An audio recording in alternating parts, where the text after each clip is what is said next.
And what are those KPIs that CEOs should consider on their top dashboard?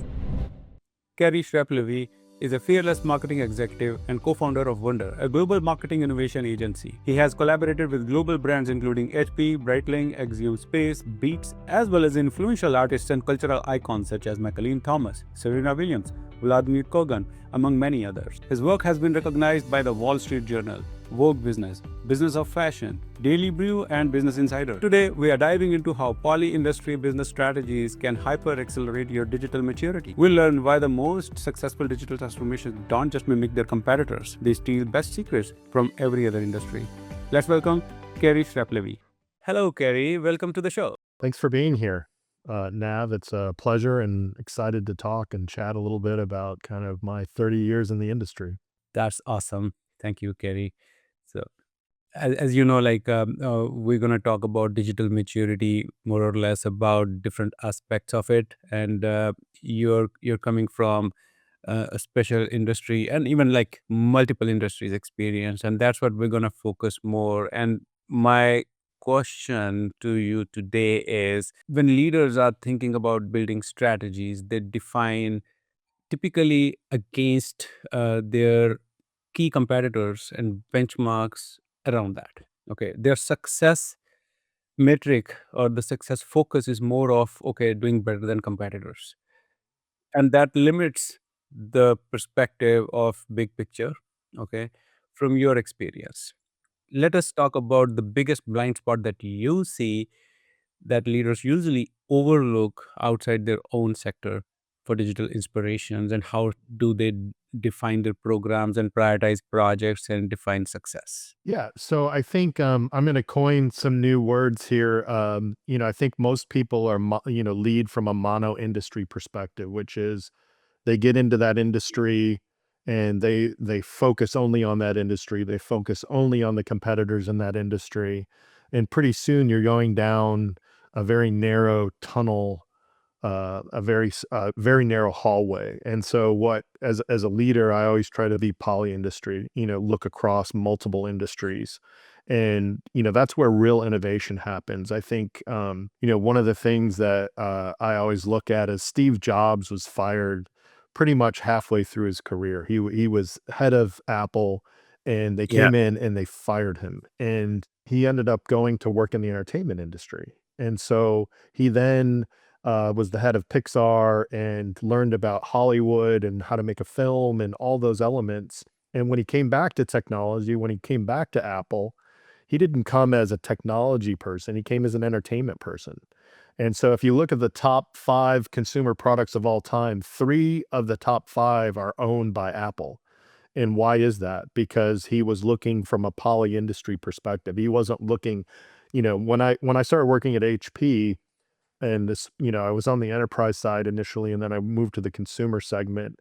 They were so fixated on Dell, and so they only looked at Dell. What is Dell doing? Dell's doing direct, Dell's online, Dell's doing this, That's Dell's doing common. that.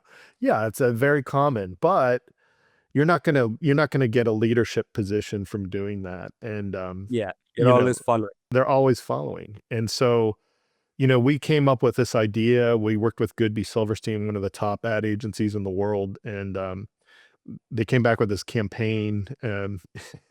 The It was a creative concept, though. Actually, one of their creative talents was interviewing for Goodby, and it turns out he went out the night before, was super drunk, and he wanted to show his portfolio, but he looked so hungover that he looked terrible. And so he said, "Hey, shoot me from the neck down, and I'll go through my portfolio." So he sends this video over to Goodby, and they get this thing, and they're like, "This is brilliant. We need to use this creative treatment in a ad campaign." And so, at the same time we were working on that, we were trying to figure out how to uncommoditize the PC, because the PC market had tanked. Gateway had come out with like a $250 computer. So all the computers were kind of low price, and they said this is the end of the computing industry. And this was before Apple's resurgence and thousand, $2,000, $3,000 consumer notebooks. So we tried to come up with a campaign, "The computer is personal again." And that really shifted the whole conversation. And we went from, looking only at Dell to let's be inspired by the people that are doing interesting things on these computers. And so Jay-Z was a part of it, Shaun White was a part of it, Serena Williams was a part of it, Pharrell Williams was a part of it, and we had all these amazing people that came in, and they talked about what was on their computer, and it was from the neck down, so you never saw the celebrity's head, Mm. which was the creative treatment, and we called it the hands campaign, but it kept Ah, visitors really or viewers riveted in who is this story about, what is this, who is this celebrity, and that mystery and intrigue drove just so much success. We got from parity in so we were probably $150 million down to the printing group. With that campaign in 1 year, we got parity with the printing team, and we were on equal level of profitability within 1 year. And that's how successful that campaign was. We kind of took it as a mantra, like how do we make a computer more personal? And so we started looking at different industries and how could we bring those industries into technology, kind of like what Steve Jobs did with entertainment. And so one of the things that was, riveting and like a big moment for us was fashion. So we worked with DIFA, Design Industries Foundations Fighting AIDS, and of course they wanted to provide a list of potential designers. And HP had never worked with a fashion designer before, so they didn't really know how to do it. And going across industry isn't always easy. There's a lot of challenges to it, but it turns out that the head of DIFA had a crush on the person at Vivian Tam, who was the designer he recommended. He said, "Oh, well, on this list, she'd probably be the easiest to work with because of her personality and this and that." Well, it turns out that the differ person was trying to date one of the people inside of the Vivian Tam organization, so it had nothing to do with that. Anyway, the serendipity was it was at the same time China was kind of emerging as a superpower, and we were able to design that product. We had a new technology inside, and basically the industrial design team focused on three colors: black, gray, and beige. Every computer that we designed was black, gray, or beige. And at the same time, every product that we designed was $700. And so the profitability that we had was very low. And if you looked at Apple and you went into a Mac store at the time, there's clear product differentiation and price difference. And so you would look at the 13-inch screen was 1,000, the 15-inch was 2,000, the 17-inch was 3,000. If you went to the HP, store, or you went to Best Buy or retailer, wherever, every single product we made was $700. Whether you wanted a 21-inch, a 17-inch, a 13-inch, a 15-inch, an 11-inch, a 9-inch, like our whole product line was $700. There was no product differentiation for the consumer. And at the same time, they wanted to bring out another model, and this time they wanted to target women. And so when you think about technology, it was only focused on kind of the male industry. And so we weren't thinking of half of the civilization. We left 50% of the civilization out of the design process. And so, initially they said, let's make a pink computer, which would have been very patronizing. It wouldn't have been the same effect. And so we said, no, let's work with this fashion designer, Vivian Tam. We did an exploratory process. And in that process, the industrial design team that only had three shades, black, gray, and white, they're like, okay, well, we looked at her design aesthetic. We're going to design it for her. And here's the design concept. And we get into the meeting and it just fell flat. And so we were like, okay, this is going horribly.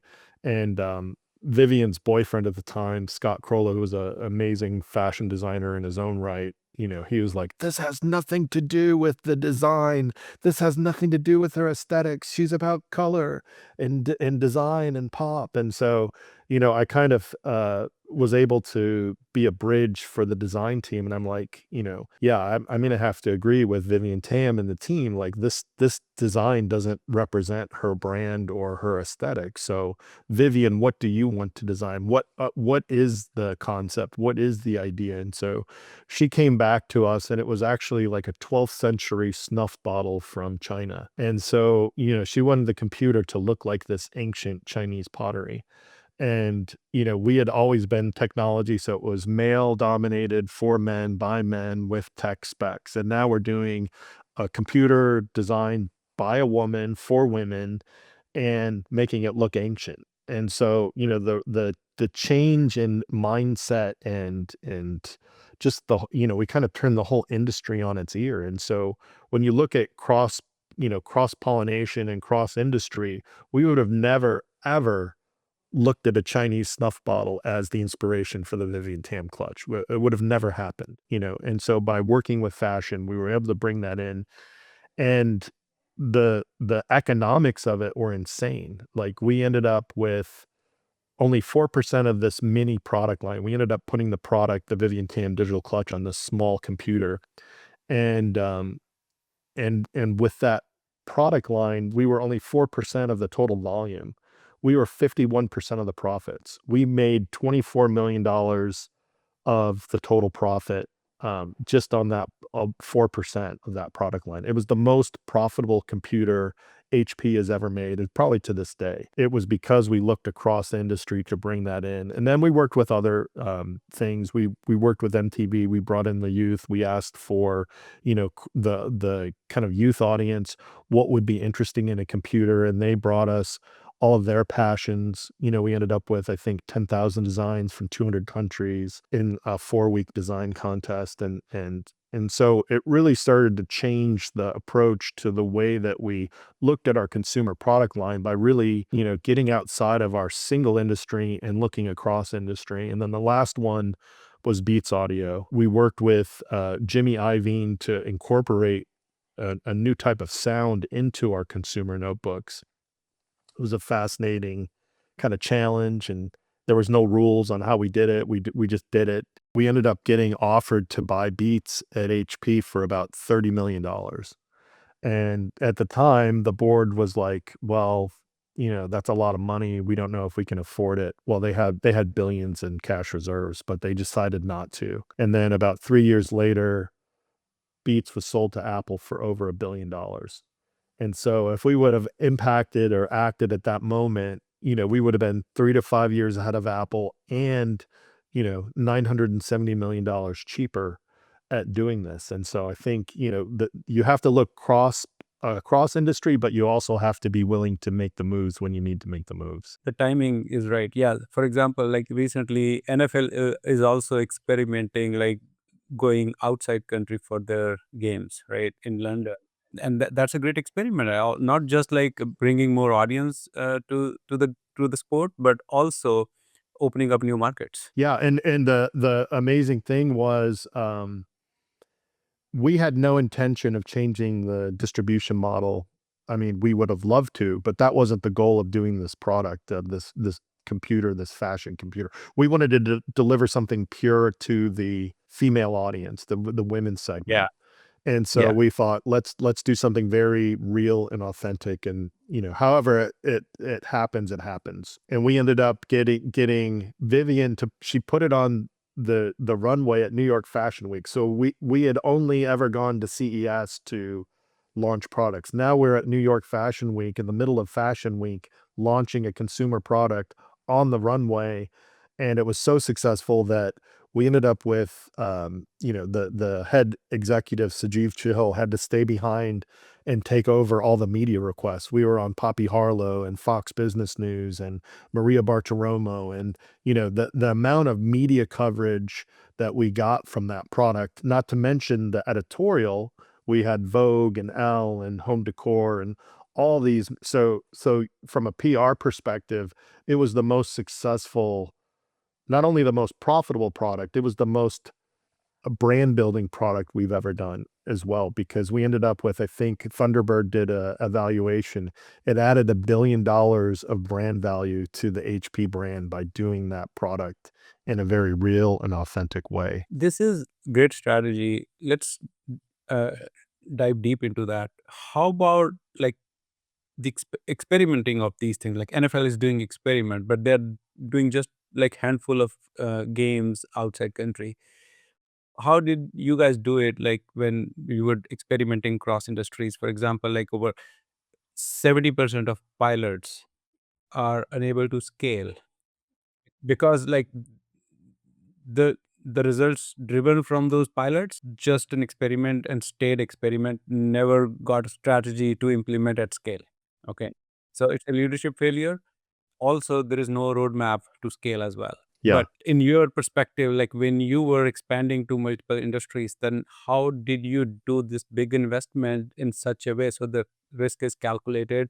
And how should today's leaders do that, today's CMOs folks in particular, because like we are opening up new markets here, we are in campaigns cross countries. How today's CMO should design their experiments in such a way so based on results and outcome it can scale to those expanded areas as Yeah. well? I mean, I think, I'd be lying and nobody would believe me. You don't really know what is gonna work every time.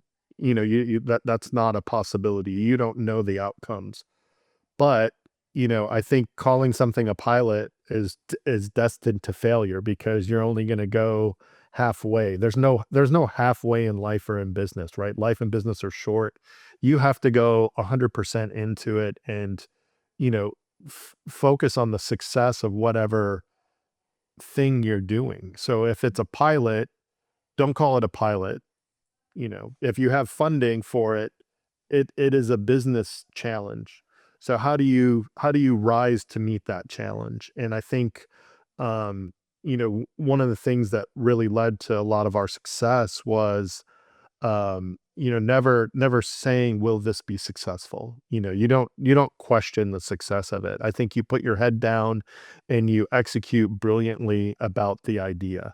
And even, when we were doing that first digital clutch, the vice president at the time, not Sajeev, another person, I won't name names, he asked me on the way to the press event, we don't know the price of this product, we don't know the tech specs, we don't know these things, uh, I don't even know why we're doing this. And I said, look, the response that we've had from everybody that we've talked to about this product and the actual design of this product, people are loving it. So don't worry about that. Let's get to the launch of it, and then we'll worry about those other pieces after the fact. And it was very real. Like, so, his concerns were pretty much unfounded. There is fear there, but the other side of it is, I found communication is the secret weapon.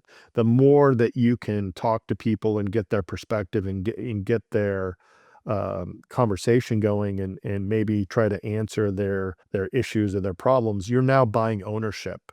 And it's like a snowball, kind of going downhill. As it rolls downhill, the more people that you bring on the journey and collaborate with and share the concept with, they feel a part of that and it turns into an avalanche. And so, you just have to work extremely hard and put 100% of your effort into something, and I think that will determine the success. I think if you're going in to tiptoe to say, we're doing a pilot, we're just going to try this, you already failed, right? You've already missed the putt.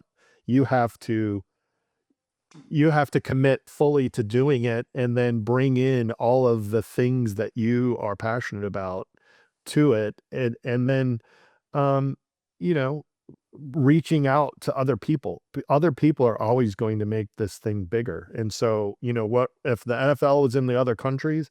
I would ask the other countries, how do you make the NFL better? Right? Like what would make the NFL more interesting? And who knows? There could be a great idea from South Africa or Germany or Japan, or you just don't know where the ideas come from. But if you're open to receive that input and truly be a collaborative partner, those ideas are going to come. And I mean, I'm just thinking about, like, With McDonald's, they have that global menu.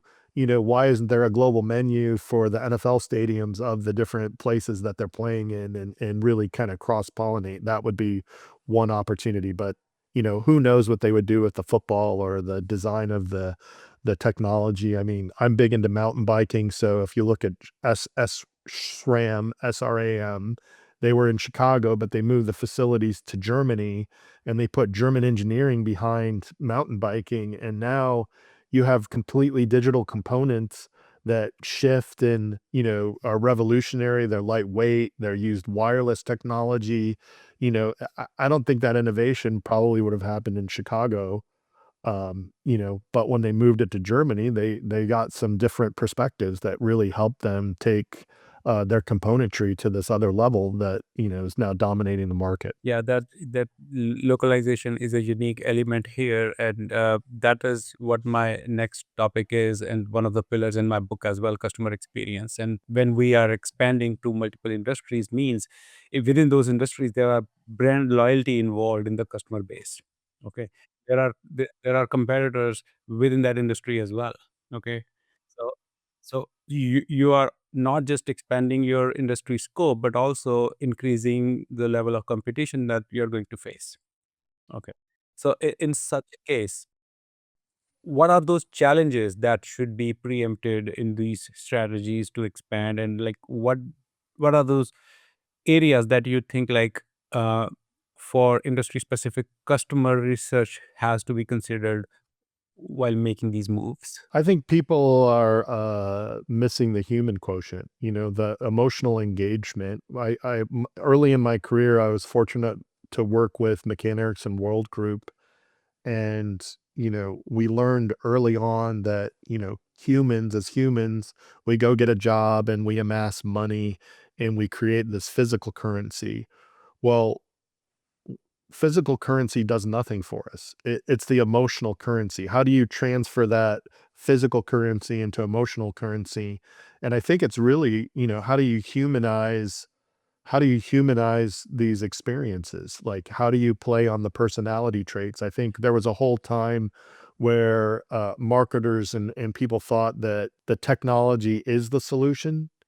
Technology is the plumbing. Technology is the mechanism to deliver it. The human emotion and engagement and that connection is what is of value, and how you take physical currency and connect it and humanize your products and your solutions to emotional currency. That's the abracadabra. That's the magic. That's the thing that drives sales and excitement and puts it into a human context. Um, the other thing that I learned was I got to work on the DSP, Texas Instruments digitization of the whole digital world campaign.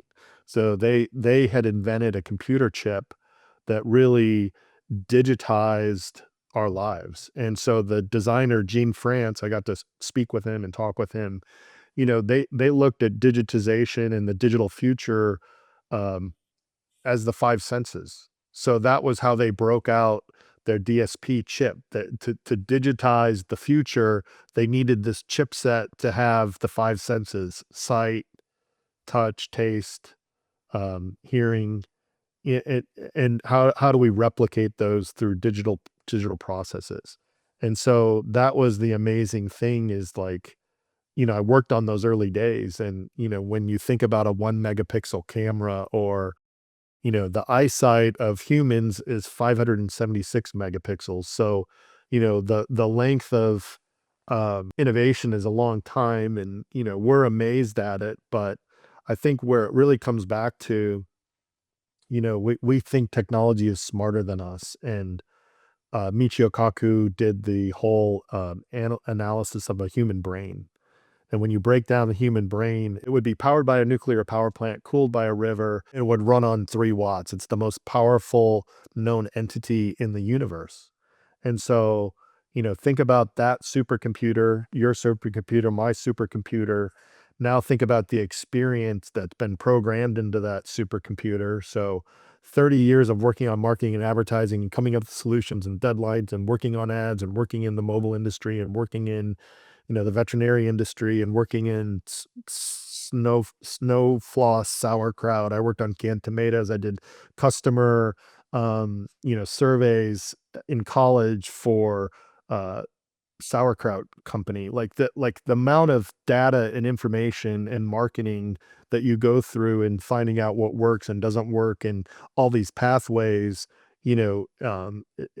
it's fascinating, but it also shares, that knowledge is embedded in each of our supercomputers. So, we think AI is going to replace us, but you know, we're still a long way from that. And I still think, like, each person you need to treat with respect, and you're dealing with another supercomputer. So, if you go into meetings and think like that, it's going to be a way different outcome than, coming up with an agenda and thinking that your phone is smarter than you are. Your analogy on emotional currency and five senses is great. Like, I'm coming from digital experience side. I mean, we do not interact with customers directly, but our digital channels are. Our digital properties do interact with like a phone app or a website or emails or social media. They all like our interactions with our customers, and doesn't mean like we cannot uh, think about like those emotional elements. But as you mentioned, emotional currency, I mean, it's all about trust, it's all about frustration, how customers or users perceive when they are interacting with us on those digital interactions, right? So if your website is slow, it's going to frustrate your users. If it is, if you personalize the experience and show relevant content, it's going to satisfy their emotions, Yeah. okay, and Yeah. can increase loyalty factor. I mean, these are all different metrics that we can still apply on those digital interactions and like improve on emotional connection and Yeah. build trust with our customers. Do you see there are different emotional aspects in different industries? Because AI is changing everything lately, and trust has become like number one priority both for businesses and customers, Yeah. right? Privacy of data, and like there are a lot of like regulatory blind spots as well in the Mhm. AI world. Mhm. Okay, Mhm. I just interviewed Christine Hackert on another episode, and she stated in her conversation that like there is no court in the world can blame on AI for any glitch that businesses will make. Okay, so again, like it's a business fault, and currency is trust and emotional satisfaction, right? What is your experience on different industries based on emotional elements? And also, what is the rule of thumb that should we apply on businesses? Because there are localized emotional scale as well. I think it's simple. It's customer benefit driven. Like, I learned that early on in my career is, do not focus on what you're trying to sell. Focus on what the customer, how it's going to improve the customer's life. And if you can do that well, then you're going to be successful. It's very simple. But I think, we waste a lot of people's time, and we waste a lot of people's energy. We come up with things that we want as a business, and we don't listen to the customer. So, we have a need. We have to sell this much thing, and so like, okay, well, we're going to come up with an ad to show the product, to show this, because we have to sell this thing to this audience, to this thing. And we're not thinking about, how am I going to sell this thing without wasting that person's time? How am I going to provide relevancy or an experience or mutual benefit that would bring that person to us to want to buy something from us? That's marketing. Like, Absolutely. most marketing is horrible because it's driven by metrics, and it's transparent in that it's transactional. You you have to be unconditional with your marketing and your brand. If you can become the person that is there when they need something, if you can entertain them, if you can tell them a story, you should never be transactional with your audience. And I think, but B2B is probably the worst. Consumer is better, but I think, 80% of content is never shared. So that tells you something. Let's say you're sitting with the CEO of an organization who's trying to digitize their organization, okay? Like grow higher on the digital maturity scale towards digital transformation ultimately. And the mindset says based on like traditional CEO system is, okay, let's automate all of our processes.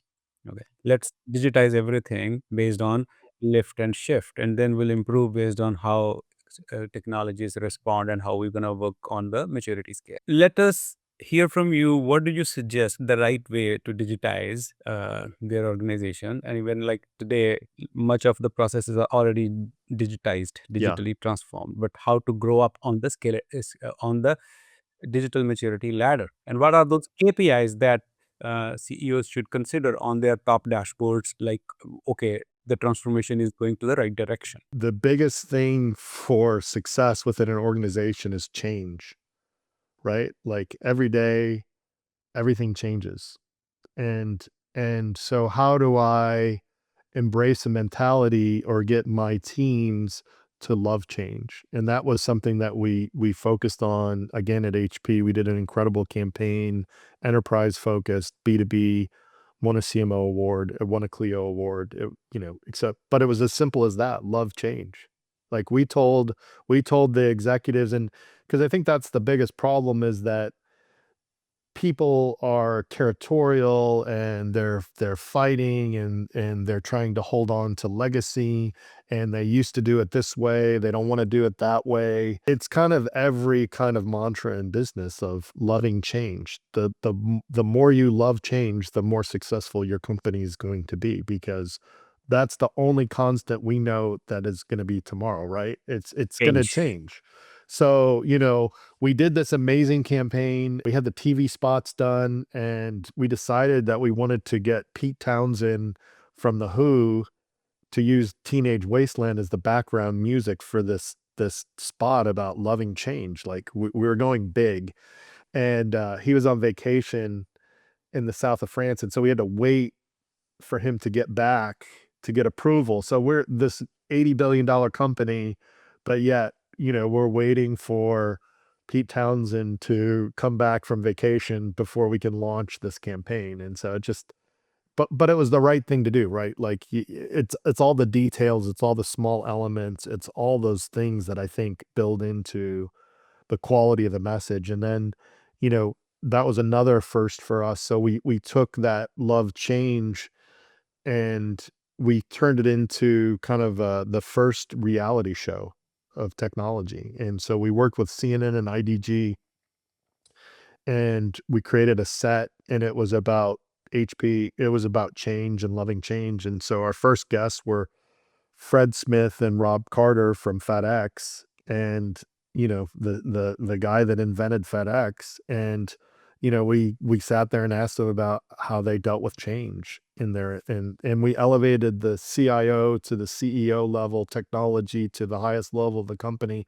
But they sat there and talked for 30 minutes about how much change impacted their business and how they were able to look ahead of it. And it was a paid infomercial for us, but it was a reality show for them. And Hmm. so those things, and if it was done poorly, it would have felt like an infomercial, but it felt like a reality show because we hired CNN to do it. We hired IDG, so we had really smart interviewer and smart Yes. questions. And it's the execution of these things that you need to really put the effort into it and go 100% to get that outcome. And yeah, so I mean, I think that kind of focus on details, execution, and ultimately in the business world, loving change. This is a great topic to discuss because change, as you said, it's the only constant, and also uh, the change management is something that is not very easy either, especially in large organizations. Is there any framework that you can suggest to those top leaders and our audiences, like how to implement change from large organizations' perspective? There's actually a book called The Seven Hats of De Bono. I don't know if you're familiar with De Bono, but a lot of times when you get into meetings and with organizations, you compete to be right. Humans' natural nature is to compete. Yes. We don't typically collaborate. And so that six hats or seven hats of De Bono, basically it's a way to work across your organization. And you know, every time you get into those meetings, like someone's going to say, "Oh no, that's not going to work because of this, this, and that," or "We tried this or this." All the thing. But if you can get everybody looking at the problem from the same perspective, you now have everybody collaborating to win. And so, you go in and you look at the problem or the opportunity space with those 7 perspectives, and so you can be negative, like, "Hey, why won't this work?" And you get everybody's feedback on why it won't work. You go to, "Why will it work?" And you get everybody's perspective, and, the other thing is teaching people how to collaborate with each other. So, using the yes and method, you can't say no, but or maybe, and really having everybody's full time for maybe a day, a half day, or to 2 days. But, you have to get everybody in the room that you want to help instill this process. And then I think also, it doesn't have to be all executives. I think having people across a good representation of people and start to build that conversation and communication. Now you're starting to uh, build trust, like you were talking about earlier, but also getting people to really vocalize how they're feeling. And then, there's some simple, games that you can play that are like, about collaboration, but, giving people the tools to vocalize how they're feeling.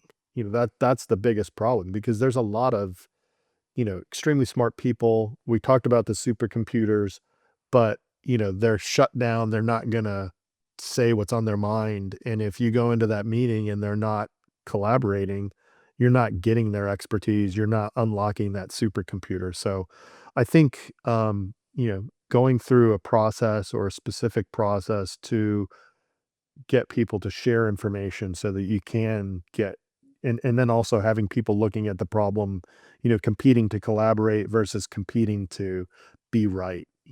Let's stop trying to be right. That's true. So transparency and collaboration are the two key pillars behind any success of change. Yeah, yeah, All right, great. Thank you, Kelly. yeah, It's been great yeah, conversation and really enjoyed the talk. yeah. I appreciate it too, Nav. Anytime. And that's a wrap on this episode. We hope you are walking away with at least one battle tested strategy you can apply to your own digital journey today. This show is built for leaders like you who are tired of the fluff and ready for real solutions. If you found value in this discussion today, please subscribe to the channel and leave us a review. It helps us bring more world-class leaders to the table. Also, feel free to share this episode with a colleague who is navigating these same digital trenches. Thanks for watching, and we'll see you in the next one.